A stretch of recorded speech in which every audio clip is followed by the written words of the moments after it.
This crown gives me a feeling of power! Power! No one asked you, Dan. What's up, everybody? Welcome to another edition of the Big Bad Podcast. I'm your host, Aiden Snyder, and my guest today is a shipper, receiver, and apparent nose picker from Long and McQuaid Warehouse in Vancouver. Musician and prodigy with an extensive knowledge of the rock world, full of fun facts and answers to questions that nobody asked. All-around good guy, a real mensch, Dan Osnes, a.k.a. Shred Barron, as the internet knows him. So that's one thing I want to talk about. Tell me about Shred Barron. Where'd you come up with that name? It's a pretty awesome name. I love it. So back with Whistler Blackcomb, there was this dude that went up to the top of the mountain, and this was a pretty good time for couples to go up to Whistler Blackcomb and go for a nice little cozy weekend ski, little, relaxation, and they go back and forth and down the mountain and everything else like that. Sweet. And then there'd be this guy who would just cut right down the middle and ruin all of their trails. Yeah, that's and all right. he was the Shred Baron. That's pretty sweet. The Shred Baron. I can't say. Were you the Shred Baron? Was it you, Dan? No, I was a lot of places at a lot of different times. I can't really say where I was or where I wasn't. Well, that's pretty sweet. I gotta say. I don't know. I've been snowboarding like once or twice in my life, and I biffed it every time. So same. I couldn't cut the Bunny Mountain. I just couldn't. Do allegedly. it, man. Yeah. No. I French fried when I should have pizzaed. Like I had a bad time. That was like, that was like grade 7 though. So I don't know. I've never had a bad pizza or French fries. Was that? I've never had a bad time with pizza or French fries. Yeah, no, that's a little different, but the same. So for the viewers and listeners, can you go into a little bit about yourself and like what do you do? How's it been? Well, okay, so a little bit about me. I am 35 years old and I've moved over 50 times. And right now I live in Richmond and I work in Ladner. I work at the Long and McQuaid Warehouse. BCDC. Nice. It's also called. I started off as a picker and I did a couple things, basically just getting boxes from orders and building pallets, shipping it to stores that you probably shop at. Nice. Yeah. And now I have elevated up to shipper receiver just within 2.5 months. Nice. And last night we had our staff Christmas party. And so that was really nice to, hang out both at the manager's adult table and the kids table, where we just, had fun. Everything else of that. Other than that, I kind of just hang out. I don't really do anything anymore. I go to work and I come home and I eat dinner and I fall asleep and I just do it all over again. That's that's pretty normal these days. Yeah. Yeah. How does anyone actually have time? You got me, man. Do you still write once in a while? Like, do you? Because you're a musician too, right? Yeah, I think that I more practice on like fundamental stuff, like a lot of scales and a lot of like I'm right-handed, so I'll practice a lot more technique on my right hand, kind of thing, like picking and strumming. If I'm working on like hybrid or economy picking or stuff like that, then maybe a little bit more in that direction. But I have to be honest, it's been a bit since I've actually like picked up my guitar. I think actually the last time I played guitar, we were listening to Emily from First to Last, and it was like, do I know how to play this? I think I do. And like kind of just like listening to it and being like, okay, I got it. That's pretty cool. At work there are guitar technicians who will fix basses and guitars and everything else like that. And so they'll be playing guitar throughout the day, and I'll hear just these random riffs that come out, and it's like, oh wow, I haven't heard that forever. Like I think yesterday was Holy Diver by Dio. Oh sweet. It was a riff that kept on like coming like do do do do do do do. Yeah. And then Roadhouse Blues by the Doors was like another one. And one of them okay, so there's like 4 technicians, and I don't know who plays what. I just hear it, and I haven't figured out where it comes from. But one of them plays Gerudo Valley off the Zelda. Oh yeah, and it brings a smile on my face every time I hear it. Oh yeah, no, I love when people just whip out video game themes, and it's awesome. Yeah. What are you yourself into, like music wise? I know I've seen you like you're kind of pretty much into everything, but like what's your main jam? Yeah, I think that everything, like I know normally it's kind of a cop out answer, but I really do love everything. I think everything brings value to the table, and it may not identify with me as much, but it identifies with somebody, and somebody finds joy in what they listen to. So I try to listen to as much as I can. It really depends on what I feel in a day, but I really love like classic rock, classic punk, hardcore, emo, country, pop, really just kind of all over the place. A little bit of jazz here and there. Just I mean, whatever I can actually listen to. I've been trying to listen to more pop punk recently. More melodic. Yeah, a little bit, and like a little bit on the lighter side. It also ties in with like I've just finished this book about bands that were on smaller labels that signed to major labels, and so the difference and changes that brings, like Blink-182 was just like kind of this band that played in garages and everything else like that. And then they were like, no, I want to sell 1 million records. I want to be on the radio. I want to be on TV. I want to be famous. Yeah. But then there's other people that signed to, Victory Records, that they wanted that as well.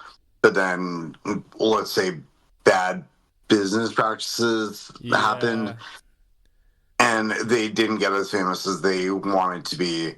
That may be because of the record label itself, or maybe because the time in the early 2000s when the whole landscape was shifting. So sorry, go on. By landscape I do mean like with technology available, like where there was the rise in peer-to-peer sharing, like Kazaa, Morpheus, LimeWire, as well as Napster, like if you wanted to pay for the music as well. So it wasn't so much as buying the records and physical media, but you were downloading. And I mean, at that time it wasn't really a thing, but like YouTube, where music is so easily accessible, so you didn't pay for the music as much anymore. Right. Yeah, no, it makes total sense. You have like so many things have happened in the music industry when it comes to like piracy. Also, just like the way like technology has shifted to home studios, where people just make these fantastic records, and like I don't know, it kind of gives the whole record company, the whole recording industry, a run for its money, where it's just no one's going to these huge not as many people are going to these huge studios as far as I've seen. Like the band that I play in, we just record in his studio that's used to be his garage. So, you know, it's definitely changed a lot for sure. Yeah. Yeah, I feel like it's been a revolution, but also side note, I have like seen a sneak peek of the music that you've recorded, and it's so good. I can't wait to hear more. Thanks, man. I appreciate that. Awesome. Awesome. But even to that extent, that is a revolution that has happened that I feel has broken down a huge barrier to allow more people to really achieve their dreams. I mean, even like, sure, it may not be being able to sell out million, seat shows or anything else like that, but being able to play music, publish it, put it online, like distribute it however you can. Yeah. That is still a dream, and that's amazing that people can accomplish it so easily now. You don't need a 60-year-old A&R guy that is very out of touch. Yeah, exactly. You can kind of just do what you want to do. You can be your own boss and do like go wherever they want to hear you, basically. It's not. Exactly. Yeah, I don't know. It's certainly like you said, easier. And then again, I guess it all comes down to like what your intention is in the music industry. Like, because it's very competitive now. Like, I think more so now than ever. More people are trying to get awards for certain things, and there's still like a small amount of people that play it for their own enjoyment, and then there's like truly talented people that never get noticed, and then there's horrible musicians that get noticed all the time.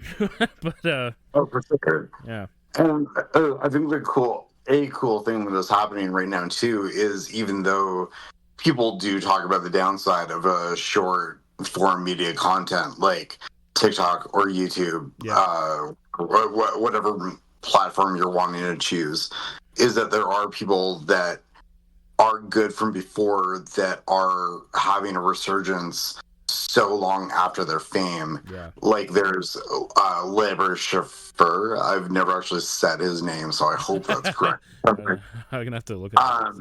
I think he's the guy that wrote like I got the da da da, and then Dr. Dre used his sample in like My Name Is, and then Kanye West him for that sample. And there's so many things where like he is just such a good, genuine like musician and person, and like that whole album is just amazing, and I like listening to him.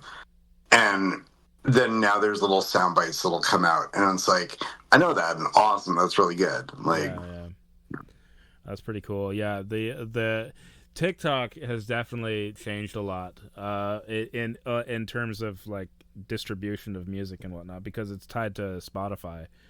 And so all you have to do is upload like a 30-second, and that'll count as a stream. You can just watch a video over and over and over again. I'm not hugely familiar with how Spotify does their business, but I don't know. I don't really know how big of an impact that is. But I just see. Yeah, I just see more and more stuff come through Spotify and TikTok, and it's just completely different. That's also another thing I was going to bring up is the whole rock scene. Do you think it's? I don't know. Like there's that rock is dead thing kind of going on. Like, what do you think of that? Like, if people say like rock is dead, like, do you think they mean like the attitude or the industry itself, or? I think that's a really good question. Yeah. And I feel like that's a question you could ask like a lot of people, and you'll get a different answer every single time. Yeah. I think that right now, with how music is received and especially created, that rock is dead. That for now, I think that there can be a revitalization of it the same way that there was a revitalization of it before. But right now it is pop dominated industry, and that even was a big change because this is the first time in a long time that it's not a rap dominated industry. Rap and hip hop have definitely reigned king for a long time, but just with I would say TikTok being the predominant way that music is received, that would be how we determine who is on top and everything else like that. And I, not too long ago, I don't know if, did you see the Rock and Roll Hall of Fame speech? Like there were a couple of people, like one was Andre 3000, like Outkast got nominated into the Hall of Fame, as well as Jack White made a speech. And did you see either one of those? I haven't seen those. No. Both of them had said, "Hey, get out into your garages, pick up a guitar, learn how to play. That sounds familiar. Do something, because that is how we got here. That's how you can get here. That's how music will continue." Yeah, absolutely. I mean, well, it's a lot of work. A lot of people want to work for it, and a lot of people don't. Some people, I'm one of those. some people just fight for the title. That was what I was saying earlier. Is like a lot of people are just like competing for an award rather than doing it for their own enjoyment, or they go and they look for like a meal ticket, if you will. You know, like they'll wait to get spotted because they they want to get famous. You know, it's a long way to the top if you want to rock and roll. You gotta rock and roll. It's just how it is. You know, it's work, and if you really love what you do, keep at it. You know, it's definitely not. It's a long road to hoe. Yeah, it's a long road, and I mean, not too long ago, I think it was a few days ago, there was this band out east in Jersey where they got all fed up with each other, and they left the singer at a gas station, and like every single one of them quit.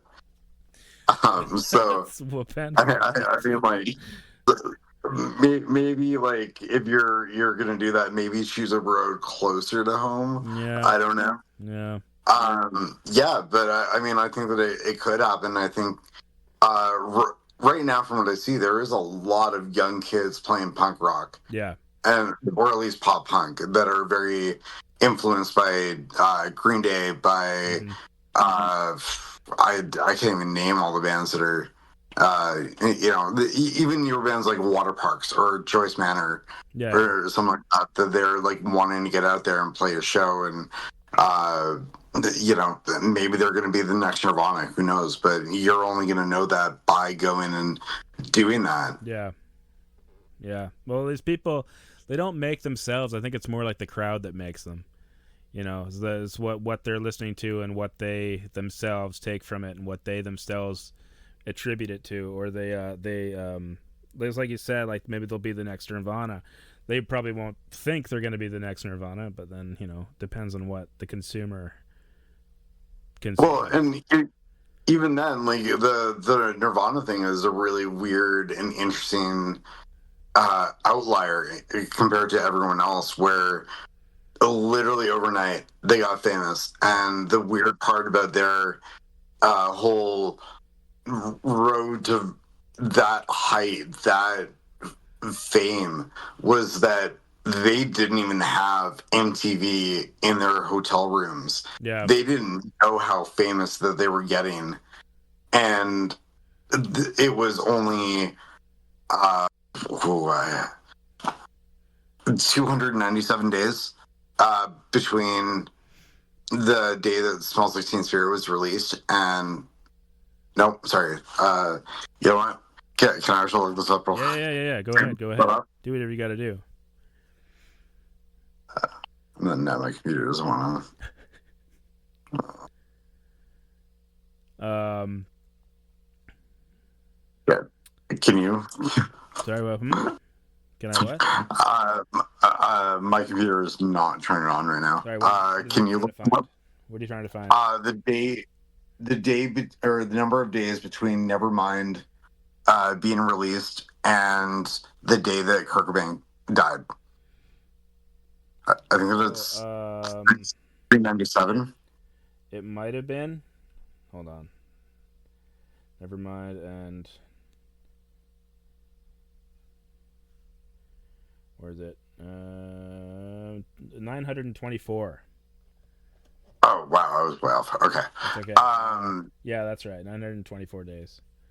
Blimey. So yeah, like less than 3 years. Yeah.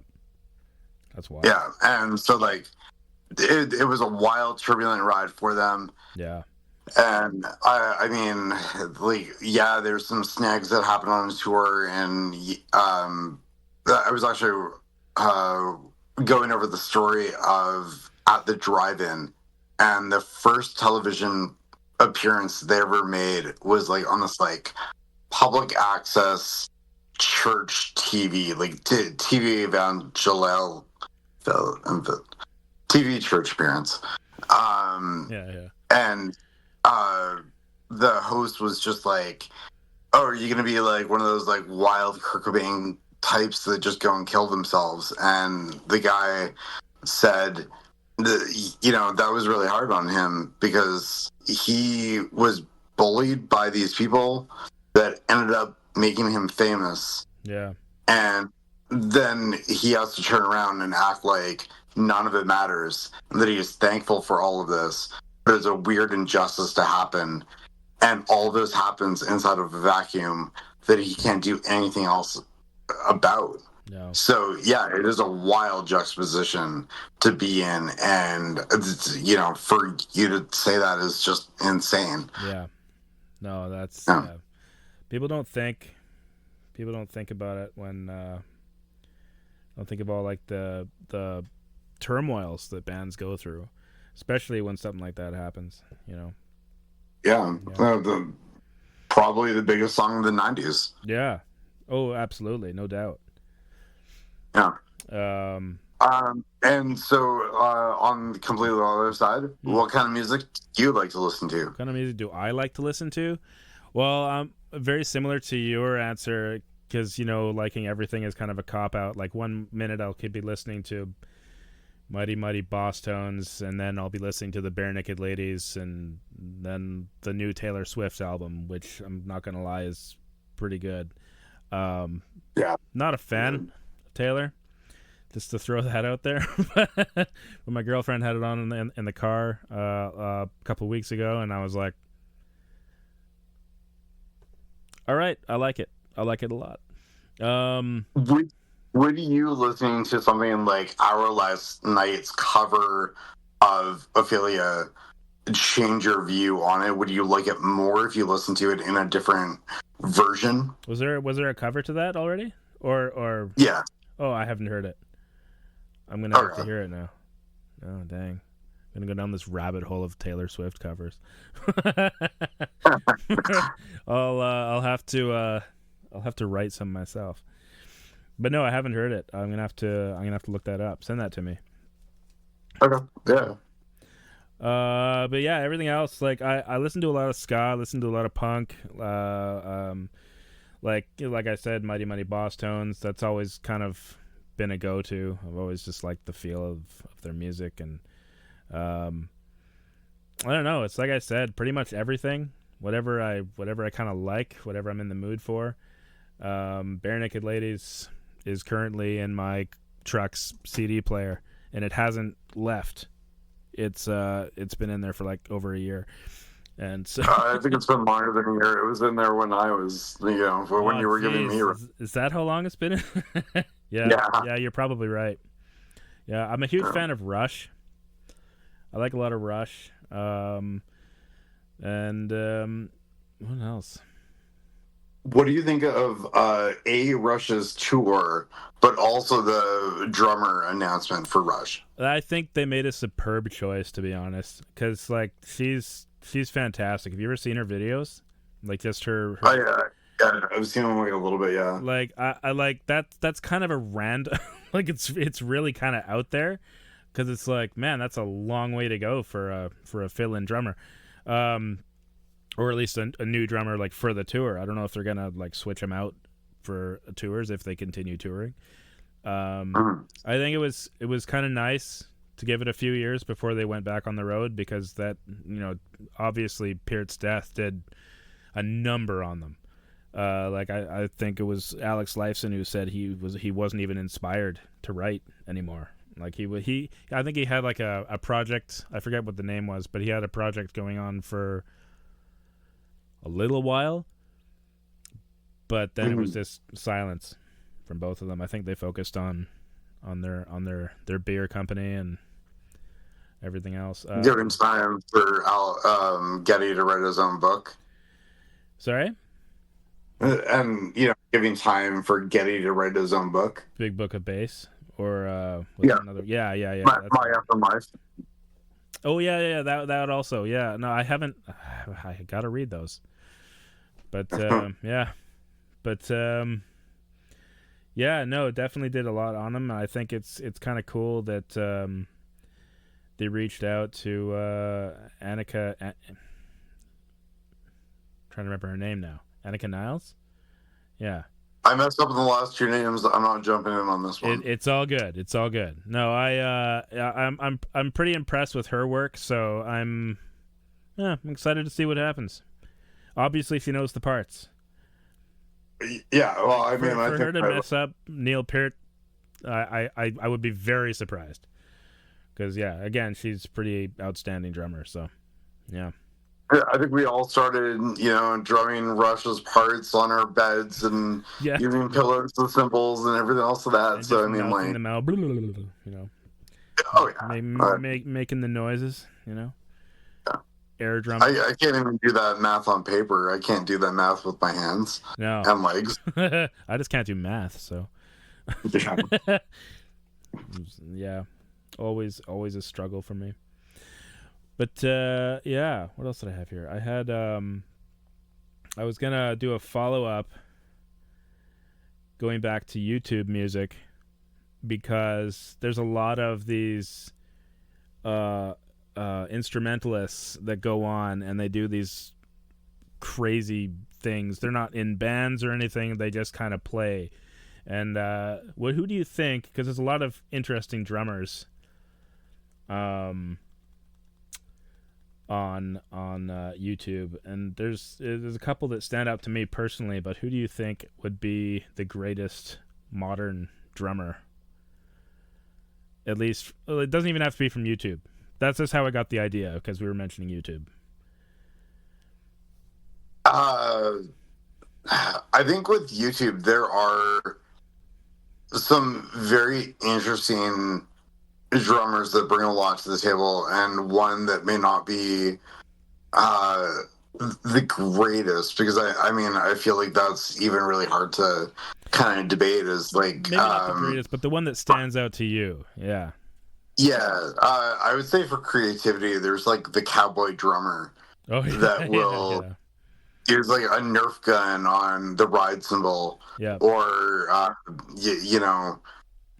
duct tape Crocs to the pedals, and something like that, or he'll take his big bass drum and make that a snare, and then put a snare down for the church snare. The and so like deep sounding snare, so I mean, there's a whole bunch of different answers, and like there's more than I can even really think of. I know that like one of the biggest names out there is that Saberico. Esteberiano, whatever his name is. Yeah. That guy with the big beard. He like drinks. Yeah, he's like playing with one. Just annihilates everything he ever touches. It's insane. Like I get it, because it's like that was going to be one of my answers. Was good, because he's just. I think he's been in and out of a couple bands. Like he's auditioned for a couple of bands, but then I think he just kind of plays. And there's a lot of drummers that are like really, really good, but they can't play in a group. And then there's a lot of people that are too good in a group, they can't really jam alone. It's kind of a weird, but yeah, no, like his playing is always blown me right away. Like his multitasking, his polyrhythms and everything are just, he'll have like 6 different separate rhythms and tempos going on at the same time. I'd be like, how the hell is he doing this? But you can't really write that into a song. So, you know. No.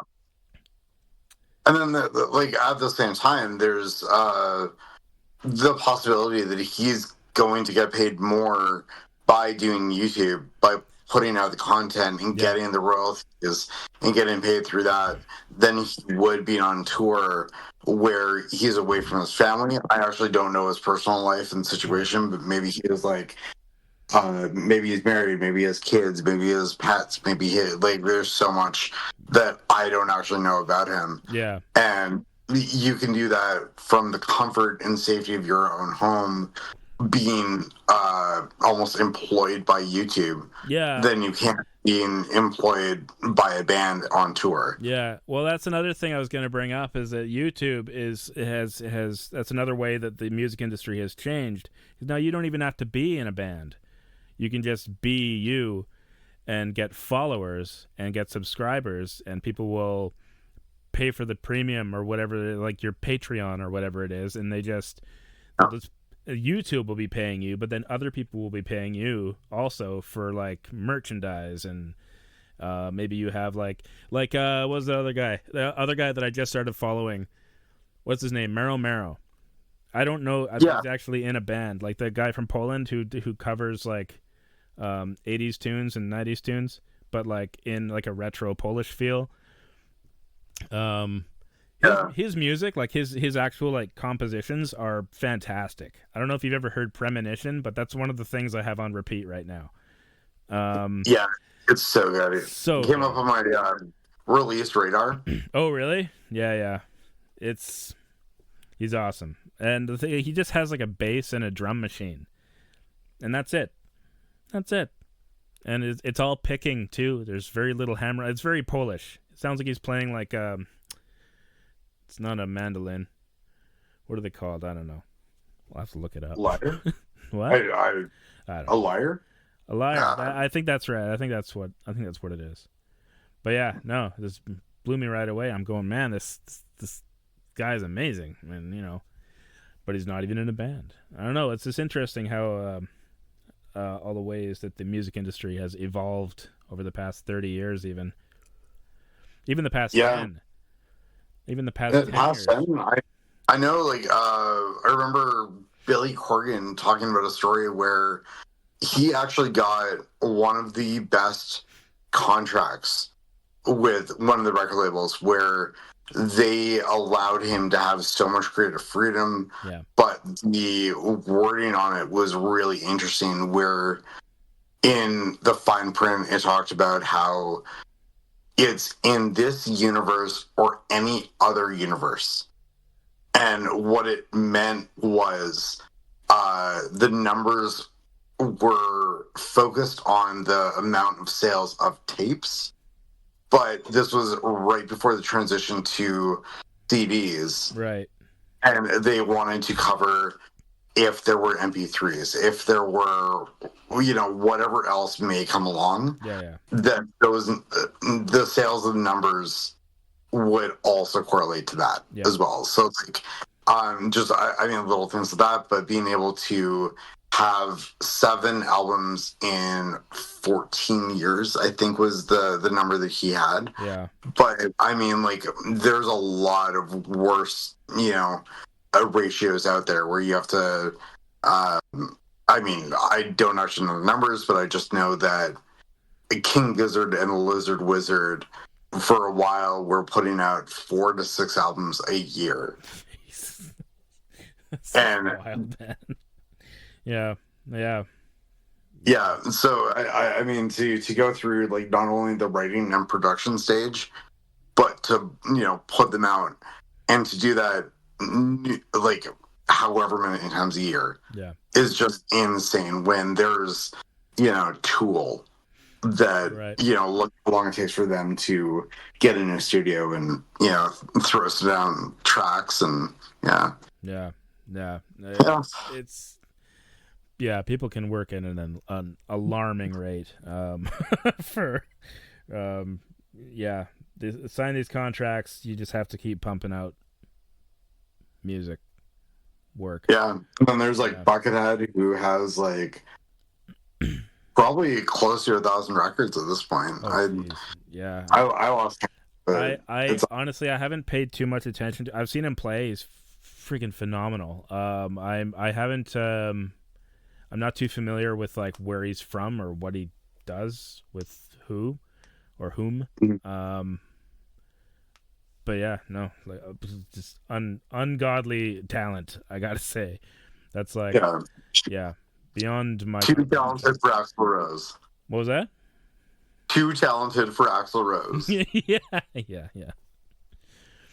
Let me see here. What else we got? What was I gonna say? I don't know. I think we got a few minutes left here. I think at one point you were talking about the Stairway of Bass. Oh yeah, right. And that was so, it. That was it. Because we all know like that famous like Wayne's World bit where he goes into the thing and he's playing the Stratocaster and he starts playing Stairway, and the guys abruptly stop him and aggressively point to the sign that says "No Stairway." What do you think the Stairway to Heaven, but of bass riffs? Under Pressure.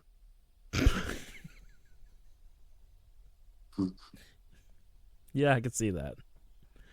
Yeah. And the curveball is that it is not Vanilla Ice. No, yeah.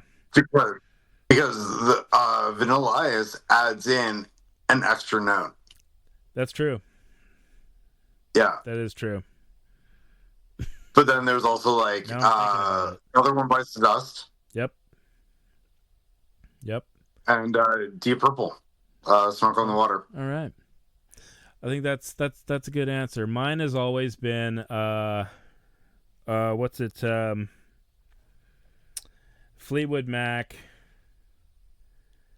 It's that one that goes. Sorry, I get all their songs mixed up because like The Chain. That's the one. It's part of the breakdown. Boom, boom, boom, boom, boom, boom, boom, boom, boom.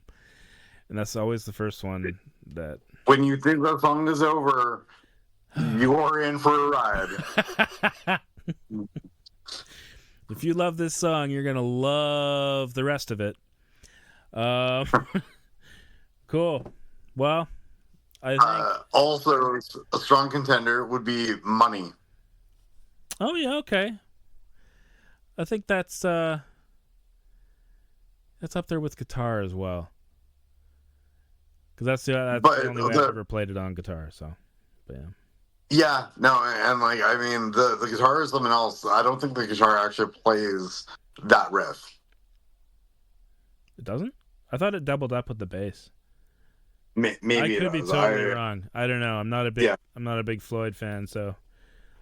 I'm not a big Floyd fan, but one thing I love is that they made the saxophone player play in 5/8 when the rest of the song is in 4/4. You know what? I never noticed that. It's good. Yeah. It's gonna be going through my head now. Good. Cool. Well, yeah. I think that's about all the time I've got for today. But okay. Everybody, Dan Osnes. Osnes? Is that the way you pronounce your name? More of like a strong Z in the beginning. Osnes. But yeah. Osnes. Although I did recently get told, like, so my family's bloodline goes back to like Norway and like Norwegians, Vikings and stuff. Like, I got told by someone who lived in Norway that it is actually Usnes. Usnes. Had no idea. Huh. Lived all my life and didn't know that. Well, the more you know. It's never too late, I guess, to start pronouncing your own name properly. That's pretty funny, actually. Yeah. So. Well, it's like everybody calls me Schneider, but there's no CH in my name. It's just Snyder. Hmm. I just don't get it. I just don't get people. Don't get it. Well, I'll call you Peace Nudes. So Peace Nids is good enough for me. It's good. Peace Nudes. All right, Shred Baron. Alrighty then. All right. That's all the time we have for today, folks. Thank you for watching this episode of Big Bad Podcast. And thank you, Dan Usnis, for joining me today.